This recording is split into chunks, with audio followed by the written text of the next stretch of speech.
Fin de journée, le travail est terminé. Voilà, 6 rangs de parpaings ont été posés.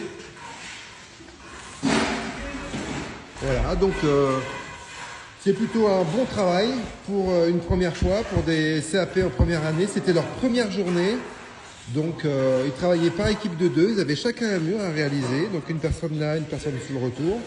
Donc il fallait bien aligner, il fallait que ce soit d'équerre, il fallait que ce soit à peu près d'aplomb, il fallait respecter des dimensions, le plan.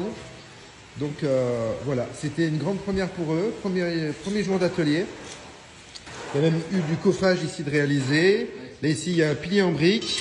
C'est pas facile quand on débute. Il faut respecter les dosages pour le mortier. Il faut poser les matériaux d'aplomb, alignés, d'équerre.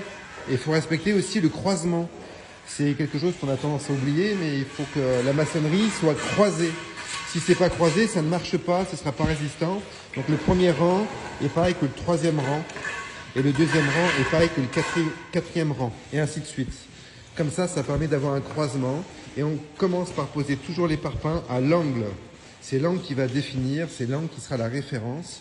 Et à cet angle, on aura ici un parpaing avec un chaînage d'incorporé. Donc là, on va glisser une armature 8-8 ou 10-10, tout dépend, jusqu'en haut, et on va couler avec du béton. Voilà. Allez, le chantier se termine, touche à sa fin pour cette semaine. Donc bon boulot pour les premières années.